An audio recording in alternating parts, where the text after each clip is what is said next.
Shahzad debate मैं चलाऊंगा, आप नहीं चलाइए, और दिख भी रहा है कि आप ही चला भी मैं बताऊंगा। नहीं, आपने शांत करता रहा, मेरी बारी है तो आप अपना ज्ञान बीच में डालने लग गए, ये तरीका नहीं है। शहजाद आप अपना ज्ञान अपने पास रखें, आप रिस्पॉन्ड करेंगे। Shahzad no, this is not done. आप इतने बड़े आरोप मेरे नेता पर लगाएंगे और मेरा जवाब भी दे लेंगे, ठीक है। शहजाद मैंने आपको मौका देने का कहा, लेकिन आप जवाब नहीं देना चाहते, ये आपकी मर्जी है। पर ये बायस है, आपका ही नहीं बहुत सारे लोगों का है, आप अपने बायसेस के साथ जिए। आपकी बात पूरी हो गई जी सर, आप अपना शो भी चलाइए। दोस्तों, जैसे ही 2024 लोकसभा इलेक्शन का परिणाम आया है, आप सब जानते हैं कि 2024 इलेक्शन का परिणाम बीजेपी के अनुकूल नहीं आया है, बीजेपी को पूर्ण बहुमत नहीं मिला है। जैसे ही परिणाम आया है उसके बाद बीजेपी प्रवक्ता छोटी छोटी बातों पर शो छोड़कर भागते हुए नजर आते हैं। ऐसे एक शो में शहजाद पूनावाला मानक गुप्ता के एक शो में शो छोड़कर भागते हुए नजर आए। मानक गुप्ता ने शहजाद पूनावाला से काफी तीखे सवाल पूछे। उसके जवाब में शहजाद पूनावाला ने मानक गुप्ता को बायस्ड बताया, और इतना ही नहीं बल्कि मानक गुप्ता को कांग्रेस का प्रवक्ता तक बता दिया। तो चलिए देखते हैं पूरी डिबेट पसंद आए तो वीडियो को लाइक। आप तैयार हैं? दोनों पार्लियामेंट में होंगे अब। अगर देखिए ये मान के चले हम कि प्रियंका वायनाड की सीट जीत लेंगी, लगता है ऐसा ही है फिलहाल, तो दोनों लोकसभा में होंगे और इस बार सरकार पर चढ़ाई लोकसभा में और राज्यसभा में भी जबरदस्त होने वाली है। शहजाद आप तैयार हैं? सबसे पहले तो ये उनकी पार्टी का अंदरूनी मामला है कि वो किस सीट को छोड़ना चाहते हैं और कहाँ किसी को लड़वाना चाहते हैं, ये उनका आंतरिक मामला है। पर एक देश के नागरिक होने के नाते मेरे 3 या 4 सवाल मन में उत्पन्न होते हैं। मानक जी पहले वो रखने दीजिए। पहली बात, जब आपको याद होगा 2014 में जब प्रधानमंत्री जी ने 2 सीटों से चुनाव लड़ा था, वाराणसी और वडोदरा, तो वाराणसी का डिक्लेरेशन 15 मार्च 2014 को हुआ था, वडोदरा का डिक्लेरेशन 19 मार्च 2014 को हुआ था और वडोदरा का चुनाव 30 अप्रैल 2014 को था। वडोदरा की जनता को पूर्ण तरीके से पता था कि प्रधानमंत्री वाराणसी से भी लड़ रहे हैं और उनको बताया गया था, किसी को धोखे में नहीं रखा गया था। डेट्स इसलिए कोट कर रहा हूँ क्योंकि पवन जी ने आज जो बात रखी है, खेड़ा जी ने, उन्होंने झूठ बात रखी है। आज आप ईमानदारी से यहाँ पे सारे विश्लेषक बता दें, वायनाड की जनता को 26 तारीख तक जब उनका चुनाव, उनको पता था कि ये 2 जगह से लड़ने वाले हैं। उसी वायनाड को जिसने 2 बार इनको अपनाया, अमेठी को हार गए तो अमेठी को भूल गए, फिर वायनाड गए तो वायनाड ने अपनाया। वहां पर एनी राजा, मैं नहीं, बीजेपी को क्यों बोलते हो, एनी राजा जो लेफ्ट की लीडर थी जो चुनाव लड़ी, उन्होंने बोला कि राहुल पलायन कर जाएगा। आज भी उनका वो स्टेटमेंट है। तब उन्होंने जाकर वहां पर वायनाड से कहा, Wayanad is my home, Wayanad is my family. अब पता चला कि वायनाड इज माई फैमिली नहीं है, my family only in Wayanad, my family only in Raebareli, my family only in Amethi. तो ये पारिवारिक कंपनी ने निर्णय लिया है कि तीसरे सदस्यों को भी भेजने की चेष्टा करनी, है उनका मामला है। पर वायनाड की जनता को धोखा पहले नहीं देना चाहिए था। दूसरा, एक पॉलिटिकल एनालिस्ट में रहा करता था आपके चैनल पे और बाकी जगह आता था, तो अब मैं वो टोपी 1 मिनट के लिए पहनता हूं। वो टोपी पहनते हुए ऐसा लग रहा है कि भाई साहब हाउस ऑफ कार्ड्स या हाउस ऑफ वो क्या है, गेम ऑफ थ्रोन्स वाला मूव कर दिया। भाई ने बहन को बता दिया कि राजनीतिक विरासत परिवार की रहेगी तो पुत्र के पास ही, पुत्री जाए केरल में।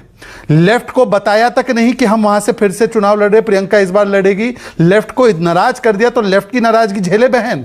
और तीसरी बात यह है कि भाई अब मैं लगूंगा चैंपियन या प्लेसमेंट करूंगा अपनी प्रधानमंत्री के सामने, बहना को भेज दिया। हालांकि बहन के आर्टिकुलेशन बहुत लोग कहते हैं कि उनसे हिंदी में बेहतर है, पर अब उनको केरल भेज दिया जहां पर हिंदी आर्टिकुलेशन और हिंदी ओरेटरी की कोई जरूरत नहीं। पर बहन को तो कोई दिक्कत नहीं है। नहीं, बहन को दिक्कत है नहीं, उसका भी मैं उदाहरण देता हूं। आज रॉबर्ट वाड्रा का स्टेटमेंट आया। रॉबर्ट वाड्रा से ही तो कनेक्शन है ना, आप जो कह रहे थे। रॉबर्ट वाड्रा का स्टेटमेंट बीच में नहीं, अलका जी को बोलिए, अभी आप मौका दूंगा। मुझे पता है अलका जी बहुत उत्तेजित हो जाती है, पर कम से कम ऐसे उठाइए, देखते हैं। नहीं, मौका दे रहा हूं आपको। हाँ बोलिए। अलका जी, अपनी उत्तेजना स्वाति मालीवाल के विषय पर थोड़ा दिखाइए ना। स्वाति मालीवाल ने आपके नेताओं को लिखा है कि मेरे साथ जो हुआ, राज्यसभा सांसद हूं मैं, उसके विषय में तो आपकी आवाज नहीं निकलती। अब मुझे बोलने दीजिए। देखिए, आज रॉबर्ट वाड्रा जी का जो स्टेटमेंट आया, उन्होंने कहा कि मैंने इस बार कह दिया कि देखिए केवल प्रियंका प्रचार नहीं करेगी, प्रियंका संसद भी जाएगी। ये स्टेटमेंट है, मैं झूठ बोल रहा हूं तो आप मुझे यहीं पर आप तो जा रही हैं वो तो ना सुनिए भाई, रॉबर्ट वाड्रा भी डिक्टेट कर रहे हैं अब इशू। एक सेकंड, मानक जी सुनिए, आप या तो नादान बनने की कोशिश कर रहे हो, या तो आपको लग रहा है आपके दर्शकों को समझ नहीं आ रहा मैं क्या बोलने की कोशिश कर रहा हूं। आज की तारीख में जो 2 कैंप, जी ने सही कहा, हल्का एक करके, हल्का वन बाय वन। हाँ मानक जी, देखिए मासूमियत की सबसे ऊंची टहनी से उतरिए, मेरी बातों को समझने की कोशिश भी कीजिए। आप इतना मासूम बन के ओहो तो जा रही है, सवाल वो नहीं है कि वो जा रही नहीं जा रही, उनको वहां पे हराने वाले, वो सवाल नहीं है। सवाल ये है कि रॉबर्ट वाड्रा ने क्लियर कट बोला कि टीम रॉबर्ट एंड प्रियंका ने टीम राहुल को क्लियर बोला था कि इस बार प्रियंका केवल प्रचार नहीं करेगी, प्रियंका को संसद भी भेजना होगा। एक सेकंड, मेरी बात हो जाने दीजिए। हल्का हल्का दे रहा हूं, इसके बाद आप ही की बारी है। हाँ। इस प्रकार की तू मैं आप अपने समय पे, मैं अपने समय पे। दूसरी बात, कांग्रेस कितनी लोकतांत्रिक है ये बताने की कोशिश अलका जी कर रही थी। कल की मीटिंग की ये तस्वीर है जिसमें निर्णय लिया गया। इस थोड़ा जूम कीजिए।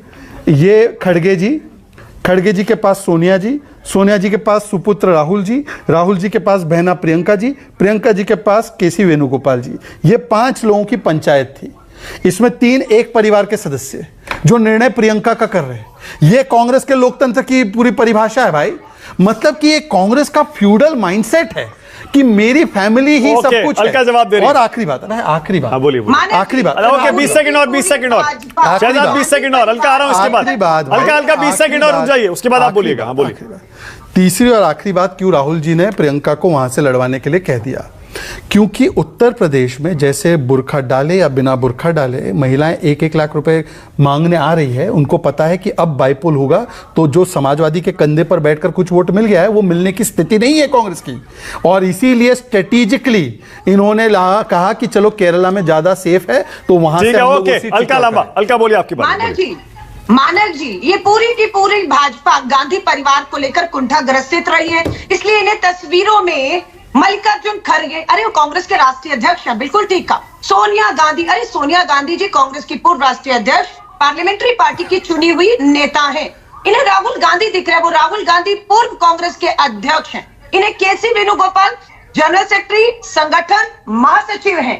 उन सबने टॉप लेवल की जो हमारी लीडरशिप है वो उसमें बैठी हुई है और फैसला हुआ है वहां पर। इनको जिस नजरिए से देखना है वो देखें। सीडब्ल्यूसी क्यों नहीं बुलाया? अलका जी, मैं कांग्रेस का संविधान जानता हूं, सीडब्ल्यूसी बुला लेते हैं। निर्मला सीतारमन या स्मृति ईरानी हिम्मत दिखाएंगी वायनाड जाने की, सुषमा स्वराज जी ने हिम्मत दिखाई और हम तारीफ करते हैं। अलका जी, सीडब्ल्यूसी क्यों नहीं बुला दिया? आप तो सीडब्ल्यूसी के मेंबर भी है, एक्सटेंडेड सीडब्ल्यूसी। जवाब नहीं था तो स्वाति मालीवाल, अरे साक्षी मलिक का क्या? स्वाति मालीवाल का कोई विषय नहीं है क्या? चुप क्यों है? स्वाति मालीवाल विषय नहीं है। स्वाति मालीवाल को आप नहीं समझते हैं कि उसके साथ अन्याय हुआ? तो प्रधानमंत्री जी चुनाव हार रहे थे मानिक जी। ये बात राहुल गांधी जी ने सार्वजनिक की। हमारे सर्वे कह रहे थे कि अमेठी से इस बार स्मृति ईरानी हारने जा रही है और मैंने खुद अपनी प्रेस कॉन्फ्रेंस में कम से कम 1 महीना पहले घोषणा की थी कि राहुल गांधी जी तो बहुत बड़ी बात है, कांग्रेस का कोई कार्यकर्ता भी अमेठी में उतरेगा तो लाखों से हारेंगे ईरानी, और वो हुआ भी। यही हमारा जो इंटरवल सर्वे बार बार कह रहा था कि मोदी जी 400 सीटें मांग रहे हैं, 10 लाख का मार्जिन की बात कर रहे हैं। 400 नहीं, बहुमत नहीं मिलने वाला है और 10 लाख से नहीं कुछ लाख से जीतेंगे मजबूत। अच्छा अलका, ओके, आपने अभी जो बात कही, हार रहे थे। आपने जो अभी बात कही, क्या मैं उसे 2 सवालों का उत्तर नहीं आया। वायनाड की जनता को धोखा क्यों दिया? वायनाड की जनता को क्यों नहीं बताया कि 2 चुनाव लड़ने वाले हैं? ये बताया कि नहीं बताया? इतना बता दो मानिक जी, ईमानदारी से। अच्छा ओके, अलका बोलिए। मुंह की खानी पड़ेगी आपको। वायनाड की जनता का क्या कसूर था? भारत ने हमेशा नकारा है, इसीलिए आपका सफाया हुआ तेलंगाना और कर्नाटक। अरे मोहतरमा, आप जश्न मनाइए निन्यानवे पर, कोई समस्या नहीं। वायनाड की जनता को क्यों धोखा? बजरंग बली जी ने ऐसा मोला चलाया। अरे आप अलका जी, आप जश्न मनाइए। अरे मेरा सवाल का जवाब विनोद जी को मौका दे रहा हूं। Okay, alright, 1 second. Vinod ji, Sanjeev आ रहा हूं उसके बाद। नहीं देखिए, बाइपोल से क्यों जा रहे? बाइपोल से लड़ना कोई गैर संवैधानिक? मैंने आपसे पहले भी पूछा था। बाइपोल से लड़ना कोई असंवैधानिक है क्या या कोई अपराध है? भाई जब मौका बाइपोल का आएगा बाइपोल से आदमी आएगा, जब जनरल पोल का जनरल पोल से आएगा। ये कोई बात नहीं है। ये कोई एक दूसरी बात, योगी आदित्यनाथ को घेरने के लिए अखिलेश यादव की जरूरत नहीं है, उनको तो बीजेपी खुद ही घेर रही है। उनकी तो समस्या ये है कि उनको भारतीय जनता पार्टी घेर रही है। मुझे लगता है आपका ओवर सिंप्लीफिकेशन। अरे भाई मेरा जवाब कैसे विनोद जी, कैसे योगी जी को बीजेपी कैसे घेर रही है? इसका जवाब ऐसे घेर रही है कि योगी जी को अपना डीजीपी लगाने की तो अनुमति मिली नहीं। लगातार जो है वो एक्टिंग डीजीपी से काम चलाते रहे। चीफ सेक्रेटरी दिल्ली से भेजा गया जिसको एक्सटेंशन पे एक्सटेंशन मिल रहे हैं। योगी जी अरे भाई योगी जी यहाँ से जब किसी को भेजा जाता है कि शर्मा को इनको डिप्टी चीफ मिनिस्टर बनाया जाएगा तो योगी जी उनको मंत्री नहीं बनाते बाद में। तो ये सब तो पब्लिक में सामने रहा ना। तो ये सारी चीजें, अभी जो ब्लेम गेम चल रहा है उत्तर प्रदेश में कि जिम्मेदार कौन है, कि अब अध्यक्ष जिम्मेदार है, मुख्यमंत्री जिम्मेदार है, तो सारा जो है मीटिंगें चल रही हैं, जो पार्टी के अंदर इंटरनल होता है, तो ऐसा तो नहीं हम लोग को मालूम नहीं होता। ठीक है, ऑन द रिकॉर्ड कुछ नहीं आता। बोलिए शहजाद, शहजाद तो बोलेंगे अच्छा है, पार्टी का पक्ष रखेंगे। अब मैं बोलूं क्या? नहीं, बिल्कुल बोलिए, बिल्कुल बोलिए। एक बात मैं कह दूं, फिर बोल लेना आराम से। मैं जो कह दूं कि देखिए, प्रियंका गांधी कहां से लड़े, राहुल गांधी कहां से लड़े, अखिलेश यादव छोड़े न छोड़े, ये उनका अपना रणनीतिक फैसला होता है। हमारा काम विश्लेषण करना है। अखिलेश यादव अभी कन्नौज से चुनाव लड़े, अखिलेश यादव ने भी आखिरी समय पर्चा भरा है कन्नौज का। तय नहीं था कि अखिलेश यादव कन्नौज लड़ेंगे कि नहीं लड़ेंगे। बिल्कुल आखिरी वक्त पर, जिस दिन आखिरी दिन था पर्चा भरने का, उस दिन अखिलेश यादव ने पर्चा भरा है। और राहुल गांधी ने भी बिल्कुल आखिरी पर्चा भरा है। अब अखिलेश यादव ने राहुल गांधी पे दबाव डाला या राहुल गांधी ने अखिलेश यादव पे दबाव डाला, ये तो वो दोनों जाने।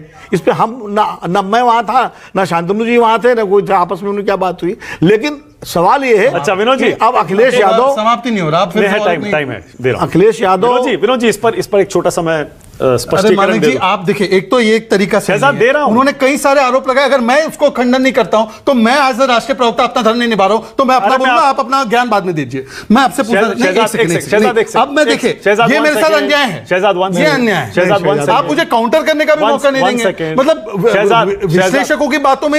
वन सेकेंड, ठंडा पानी पीजिए। नहीं, ठंडा पानी पीने की जरूरत नहीं है मुझे, पर ये डिबेट का तरीका नहीं हो सकता। इतने बड़े आरोप लगाए और मुझे बोलने का मौका ना मिले। डिबेट मैं चलाऊंगा, आप चलाइए, और दिख भी रहा है कि आप ही चला रहे हैं। भी मैं बताऊंगा। नहीं, आपने शांतनु को इतना, उन्होंने एक टिप्पणी की तो ये बुरा मान के उनको पूरा बोलने का मौका मिला। मुझे मेरी आपत्ति दर्ज करनी है तो मुझे मौका नहीं मिला। शांतनु की नॉन डायरेक्टेड टिप्पणी पर आपने वीडियो को लाइक नहीं किया तो वीडियो को लाइक कर दीजिए। 3 मिनट बर्बाद कर चुके। देखिए कैसे शहजाद पूनावाला ये भी विश्वसनीयता भी नजर आ रहे हैं। जब आप देखिए पूरी डिबेट में हमारे साथ बने रहिएगा। आप ही डिसाइड आप बैठिए और आप मुझे योगी जी को और मोदी जी को गाली देने के अलावा कुछ चैनलों का काम ही नहीं बचा, कुछ पत्रकारों का काम ही नहीं बचा। डिबेट पूरी जरूर देख कर जाइए। अभी शहजाद पूनावाला डिबेट छोड़कर भागने वाले हैं, तो पूरी डिबेट देखिए। आज ईमानदार पत्रकार से उलझे हैं तो इनकी पकिया उधड़ी है शहजाद पूनावाला की, जो हर जगह बहुत ज्यादा बोलते हैं और पता नहीं क्या क्या बोलते हैं। पूरी डिबेट जरूर देखिए, डिबेट से भागने वाला है शहजाद पूनावाला। बिल्कुल नहीं लूंगा। अगर आपको मोदी और योगी के खिलाफ एजेंडा चलाना है तो खुलकर चलाइए। ये एक सेकंड मेरी बात सुनिए, बिल्कुल नहीं, आप मेरी बात होने नहीं दे रहे। ये सीधे बिल्कुल नहीं, इन्होंने जो बोला है तत्य कहां इसके, इसके तथ्य कहां? शहजाद मैं आपको बोलने का जवाब देने का मौका दे रहा था, लेकिन आप अगर इस तरह से बिहेव करेंगे, मैं शहजाद ये तरीका सही नहीं। No, this is not right. मैं इस पूरे डिबेट के कॉन्डक्ट पर सख्त आपत्ति दर्ज करता हूं। आप आपत्ति करिए, कर रहा हूं, मैं ऑफिशियली कर रहा हूं। मैं बिल्कुल आपको मौका देने वाला था। This is not right. मैंने आपसे रिक्वेस्ट हाईजैक करना चाहेंगे, लंबा चाल नहीं करने दूंगा। मैं आपको रिक्वेस्ट करता रहा, मेरी बारी है तो आप अपना ज्ञान बीच में डालने लग गए। ये तरीका नहीं है शहजाद, आप अपना ज्ञान अपने पास रखें। नहीं, दिस इज नॉट। आप अपना ज्ञान अपने पास रखें। अपना स्टैंडर्ड भी फेयर होना चाहिए। नहीं, एक मिनट, मुझे पता है मेरा शो कितना फेयर है। जब टिप्पणी कर रहा था तो आपने उनको बोलने का मौका दिया, इन्होंने इतने सारी चीजें बोल दी, मुझे बोलने का मौका नहीं दे रहे। अपना ही समय बर्बाद कर रहे हैं। पैनल में 2 वर्सेस 4, पैनल में 2 वर्सेस 4 बैठा रखे। आपने कर रखा है पूरा इंतजाम आपका। यदि मोदी और योगी को गाली देना है तो दीजिए, हमारी कोई आवश्यकता नहीं है भाई। आप अपना ही समय बर्बाद कर रहे हैं। आप ये बता बोल मुझे पेट्रोनाइज ना करें। आपको मैं पूरा मौका देने वाला था। आपको मुझे देना होता समय तो बहुत पहले दे दिया। बैठकर मुझ पर आरोप लगा रहे हैं। आप मुझे पेट्रोनाइज ना करें। मैं कोई पेट्रोनाइज नहीं कर रहा हूं। आपने स्टार्ट किया। आप क्या, आप मुझे, आपकी भलमनसाई आप मुझे टाइम दे रहे कि इस डिबेट की फेयरनेस से क्या मुझे टाइम देंगे? शहजाद प्लीज काम। आप मुझे चैरिटी में टाइम दे रहे कि फेयरनेस में? हो गया, अब रुक जाइए। नहीं, मैं अपनी बात रखूंगा। आपने जो आरोप लगवाने दिए, मौका दूंगा तब आप अपनी बात रखेंगे। आप हाईजैक नहीं करेंगे शो को। आपने मुझे मौका नहीं दिया। आप कब बोलेंगे? मैं डिसाइड करूंगा। आप डिसाइड करेंगे, मैं डिसाइड करूंगा। आप डिसाइड ही नहीं करने पाएंगे। नहीं, 1 मिनट, आपने 5 मिनट अपने ही बर्बाद किए। नहीं, मैंने अपने 5 मिनट नहीं, अपने बर्बाद आपने अपनी ईगो में मेरे 5 मिनट खाए। ईगो नहीं इसे कहते शहजाद, आप ईगो, इसे एरोगेंस कहते हैं जो आप दिखा रहे हैं। मैं एरोगेंस मत दिखाइए। देश की जनता को पता है, आपके कमेंट, YouTube के कमेंट में पढ़ लेना कौन एरोगेंट है और कौन unfair. No, this is not fair. मैं एरोगेंट, मुझ पर तो ये आरोप कम से कम नहीं चिपकता कि शहजाद पूनावाला एरोगेंट हो। पर आप अगर मेरे नेताओं को गालियां देंगे, मेरे नेताओं के खिलाफ एजेंडा चलाएंगे और आप मुझे मौका नहीं देंगे, जब 2 वर्सेस 4 का पैनल है, आप शांतनु को रोक के इनकी टिप्पणी लेंगे पर इनकी सारी बातों पर मेरा काउंटर नहीं लेंगे। नहीं, एक न्याय होना चाहिए। न्याय सबके लिए समान कितना टाइम दे रहा है नहीं दे रहा है वो दर्शक तय करते हैं। नहीं, दर्शक तय भी कर रहे हैं और कमेंट में भी आपको प्रतिक्रिया देंगे। आप ही के कमेंट में प्रतिक्रिया भी देंगे। मुझसे लड़के क्या हासिल करना चाह रहे हैं? लड़ना ही नहीं है मुझे, आपसे न्याय की अपेक्षा। 6 मिनट से मुझसे लड़ रहे हैं। आपसे मुझे न्याय की अपेक्षा क्या करना चाह रहे हैं मुझे समझ में नहीं आ रहा। आपसे न्याय की अपेक्षा है कि आप मोदी और योगी पर जो यहाँ पर मैं आपको मौका दे रहा हूं, आप मौका देना नहीं चाह रहे तो मैं क्या करूं? दे दीजिए ना मौका। आपकी टिप्पणी महत्वपूर्ण है। 6 मिनट तक मुझे मेरे चैनल को भला बुरा मैं कह रहे आपके हैं, चैनल कोस को रहे हैं, भला बुरा नहीं कह और रहा। आप कह रहे हैं कि मानिक आप जी, मैं आपका मैं टाइम एक नहीं से- दे रहा हूं। मैंने शहजाद, आपके प्लीज चैनल काम को नाउ नहीं नाउ कहा। नाउ प्लीज मैं- शहजाद मेरा प्लीज चुप हो मौका है, जाइए। आप मुझे देने वाले प्लीज मौका। आप चुप हो जाइए। अगर आप नहीं देना प्लीज चाहते चुप हो मौका तो जाइए। मैं डिबेट से वॉकआउट भी कर सकता हूं। शहजाद, आप नहीं देना चाहते शहजाद, नो प्रॉब्लम, नहीं देना चाहते। एक मिनट, मैंने पहले कभी नहीं, मैंने कहा ही नहीं कि मैं आपको मौका नहीं दे रहा हूं। आप मैंने तो कितनी कहा देर मैं में मौका दे दे रहे रहा हैं? हूं। मुझे आप मौका बता लेने दीजिए। कोई तैयार नहीं मुझे है। मौका दीजिए।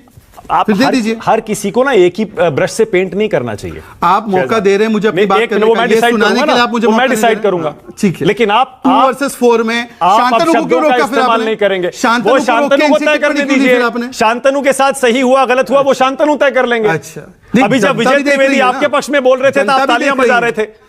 जब विजय त्रिवेदी ने, इसीलिए आपने 2 वर्सेस 4 कैसे कह दिया? तो इसका मतलब यह कि मैं आपने arrogant विजय नहीं हूं। त्रिवेदी को कांग्रेसी मैं arrogant कह नहीं दिया। हूं। मैं arrogant आपने नहीं हूं। विजय त्रिवेदी को पर कांग्रेसी चार कैसे एक कह ही दिया? दृष्टिकोण की बातें थी। एंटी अगर बीजेपी 2 आपने दूसरे विजय त्रिवेदी को दृष्टिकोण की कैसे बातें कहा? हैं, नहीं शहजाद, आपने अच्छा, विजय त्रिवेदी को एंटी बीजेपी अच्छा, कैसे कह मैंने दिया? एंटी बीजेपी कहा ही नहीं। आपने 2 वर्सेस 4 कहा। 2 वर्सेस 4 क्यों कहा? मतलब कैसे होगा? मैंने आपको गिना, उनको नहीं गिना। आपको गिना है। ओहो। आप अपने आप को छोड़ रहे हैं ना। तो भाई बात। साहब 7 अब हुए ना फिर समझिए। तो। अब सुन लीजिए, फिर तो 7 हुए ना। अब छोड़ 2 वर्सेस 4 नहीं हुआ ना मैं फिर। तो आपको गिना, आप समझ फिर तो रहे हैं, 3 आपने वर्सेस ऊपर 4 डाल हुआ। दिया। अब छोड़ दीजिए, अपनी बात रखूं। नहीं शहजाद, बिल्कुल आप नहीं मैं अलाउ नहीं चाहते। करूंगा। नो, योगी पर आरोप लगाया, बिल्कुल आप नहीं, नहीं खंडन चाहते। बिल्कुल नहीं। ठीक है, नो, शांतनु को मौका दूंगा, आपको नहीं दूंगा। शांतनु रिस्पॉन्ड आप करेंगे। एक काम कीजिए, आप नहीं करेंगे। योगी शांतनु और मोदी रिस्पॉन्ड पर जो करेंगे। आरोप है वो बिल्कुल सही आपने आरोप लगाया। आप शांतनु अपने रिस्पॉन्ड करेंगे। विश्लेषक से नो, चलाइए। Sorry. Shahzad, no, this is not This is not done. done. This is not done. आप बिल्कुल इतने नहीं। बड़े आप आरोप गलत कर मेरे रहे हैं। नेता पर लगाएंगे और मेरा जवाब भी नहीं लेंगे। ठीक है शहजाद, मैंने आपको मौका देने का कहा, लेकिन आप जवाब नहीं देना चाहते, ये आपकी मर्जी है। This is not I am saying this is not right. ये कोई तरीका नहीं है। शांतनु बोलिए। शांतनु, आपकी बारी है, बोलिए।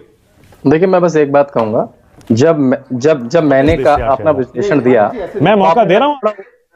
मैं बोलूं? मानक, मेरी आवाज पहुंच रही है? शांतनु बोलिए। पानी आराम पीजिए, से- आराम से। पहले देखिए, बैठ। मुझे अरे आपके- भाई बैठ तो जाओ यार, बैठ के आराम से मैं अपना बोलो। तय कर सकता हूं। यहाँ कोई दुश्मन थोड़े हैं। आपसे अब फिर से आप बीच में आराम से बैठ के बात कर आप तय लीजिए कर लो, मुझे बोलने देंगे नहीं बोलने अरे देंगे। यार, बोलिए बोलिए, खड़े होके बोलिए। मानक जी, पहले तो मुझे आपके पेट्रोनाइजिंग, और पूरा बोलने दीजिए, पेट्रोनाइजिंग एटीट्यूड की आवश्यकता नहीं है। मैं भारतीय जनता पार्टी का वन ऑफ द मोस्ट विनम्र राष्ट्रीय प्रवक्ता हूं, जो सबकी बातों को स्वीटली सुनता भी है, अप्रिशिएट भी करता है जो अच्छी बात करते हैं, और कभी किसी से अरे तुरे नहीं करता।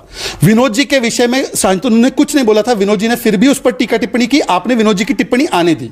पर जब विनोद जी गंभीर आरोप लगा रहे कि डीजीपी को बदलने में उनको दिया नहीं जा रहा है, डीजीपी अपना अपॉइंट नहीं करने दिया जा रहा है, आपने एक बार भी हल्के से नहीं पूछा विनोद जी प्रूफ कहां है इन चीजों का?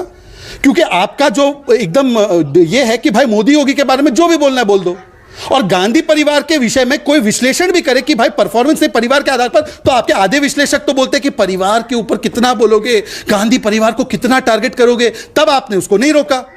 पर मोदी योगी के, अब मैं 2 सवाल आपसे चाहता हूं। योगी जी के विषय में जो इन्होंने बोला है, क्या उसका प्रूफ है इनके पास कि उनको डीजीपी चेंज लगाना था और नहीं करने दिया? ये अफवाहें हैं, ये सोर्सेज है, या इनके पास पुख्ता प्रमाण है? आपके चैनल पे बिना पुख्ता प्रमाण के चलता है क्या तो कहा? नहीं, सुन लीजिए, अब सुन लीजिए, मेरी बात पूरी सुनिए। हाँ, बोलिए।